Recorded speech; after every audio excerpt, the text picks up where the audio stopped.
Welcome to KRR kitchen. இன்றைக்கி நம்ம கிச்சனில் பார்க்க போகிற ரெசிபி எள்ளு சாதம் எப்படி செய்கிறதுன்னு தான் பார்க்க போகிறோம். இந்த எள்ளு சாதம் செய்கிறது ரொம்பவுமே ஈஸிங்க. டேஸ்ட்டும் ரொம்ப அருமையாக இருக்கும். இந்த எள்ளு சாதம் மாதிரி நம்ம சேனலில் ஏற்கனவே நிறைய வெரைட்டி ரைஸ் போட்டிருக்கோம். லெமன் சாதம், புளி சாதம், மாங்காய் சாதம், அப்புறம் நெல்லிக்காய் சாதம், இது போல் வெரைட்டி ரைஸ் வந்து நிறையா போட்டிருக்கேன். அதோட லிங்க் எல்லாம் நான் உங்களுக்கு டிஸ்கிரிப்ஷனில் கொடுக்குறேன். தேவைப்படுறவங்க செக் பண்ணிக்கோங்க. இன்றைக்கி நம்ம எள்ளு சாதம் எப்படி செய்கிறதுன்னு பார்ப்போம். அதுக்கு முன்னாடி நம்ம சேனலை இப்போ தான் ஃபஸ்ட் டைம் பார்க்குறீங்கன்னா சப்ஸ்கிரைப் பண்ணி வச்சுக்கோங்க. கூடவே பெல் சிம்பிள் ப்ரெஸ் பண்ணி ஆளுங்கிற ஆப்ஷனையும் ப்ரெஸ் பண்ணி வச்சுக்கோங்க. அப்போ தான் நான் போடுற வீடியோஸ் எல்லாம் உங்களுக்கு தொடர்ந்து நோட்டிஃபிகேஷனில் உடனுக்குடனே கிடைக்கும். இப்போ வாங்க எள்ளு சாதம் எப்படி செய்கிறதுன்னு பார்ப்போம்.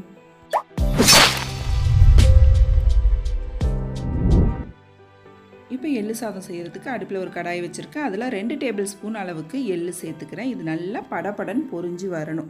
அப்போ தான் எள்ளு நல்லா வாசனையாக டேஸ்ட்டாக இருக்கும். நல்லா பொரிய விட்டு எடுத்துக்குங்க. அடுப்பை ஸ்லோ ஃப்ளேமில் வச்சு வறுத்து எடுத்துக்குங்க. அப்போ தான் நல்லா வறுபட்டு வரும். நல்லா இந்த அளவுக்கு வறுபட்டதுக்கு அப்புறம் இதை ஒரு பிளேட்டுக்கு மாற்றி நல்லா ஆற வச்சு எடுத்துக்குவோம். திரும்பவும் அதே கடாயில் பார்த்தீங்கன்னா ஒரு 2 டீஸ்பூன் அளவுக்கு உளுந்து, 4 வரமிளகாய், ஒரு கொத்து கருவேப்பிலை சேர்த்துக்கிறேன்.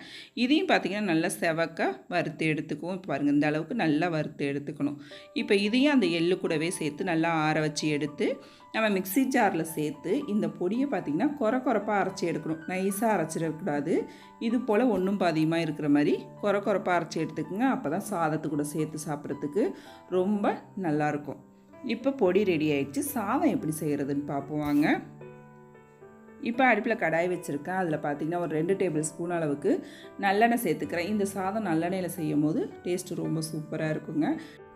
நான் இன்றைக்கி டீ குடிக்கிற கிளாஸால் 1 கிளாஸ் சாப்பாட்டு அரிசி எடுத்து வடித்து நல்லா ஆற வச்சு எடுத்துருக்கேன். சாதம் நல்லா உதிரியாக இருக்கணும். இப்போ சாதம் தாளிக்கிறதுக்கு பார்த்திங்கன்னா இப்போ எண்ணெய் காஞ்சோன்னா அதில் 1 டீஸ்பூன் கடுகு உளுந்து, 1 டீஸ்பூன் கடலைப்பருப்பு சேர்த்து நல்லா செவக்க பொரிய விட்டுக்குங்க. இதிலே ஒரு 1/2 டீஸ்பூன் அளவுக்கு பெருங்காயத்தூள், ஒரு கொத்து கருவேப்பிலை, 2 வரமிளகாய் உடச்சிட்டு சேர்த்துக்கிறேன். 2 டேபிள் ஸ்பூன் அளவுக்கு வேர்க்கடலை சேர்த்து நல்லா எல்லாத்தையும் செவக்க வறுத்து எடுத்துக்குவோம். இந்த அளவுக்கு நல்லா செவக்க வறுத்து எடுத்துக்கணும். வறுத்து எடுத்ததுக்கப்புறம் பார்த்திங்கன்னா நம்ம அரைச்சி வச்சுருக்க பொடியை சேர்த்து ஒரு 2 செகண்ட் மட்டும் கலந்து விடுங்க. நல்ல வாசனையாக டேஸ்ட்டாக இருக்கும். லைட்டாக அந்த எண்ணெயில் வதக்கிட்டு செய்யும் போது அதுக்கப்புறம் நம்ம வடித்து வச்சுருக்க சாதத்தை இது கூட சேர்த்து நல்லா ஒத்தாப்பில் கலந்து எடுத்துக்கணும். சாதத்தில் நான் உப்பு சேர்த்து வடிக்கலை, அதனால் உப்பு சேர்த்துக்கிறேன். நீங்கள் சாதத்தில் உப்பு சேர்த்து வடிச்சிங்கன்னா பார்த்துக்கிட்டு சேர்த்துக்குங்க. இப்போ உப்பு சேர்த்து நல்லா ஒத்தாப்பில் அந்த பொடி சாதம் நல்லா கலந்து வர அளவுக்கு நல்லா கலந்து எடுத்துக்குவோம்.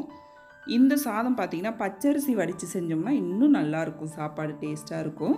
இப்போ நல்லா கலந்து எடுத்துக்கிட்டேன் பாருங்கள். ரொம்ப அருமையாக சூப்பராக நம்மளோட எள்ளு சாதம் ரெடி ஆகிடுச்சிங்க.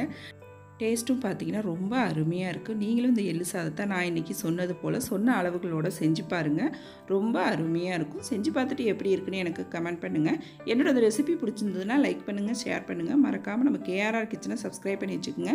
நாளைக்கு வேறொரு ரெசிபியோடு சந்திப்போம். தேங்க்ஸ் ஃபார் வாட்சிங்.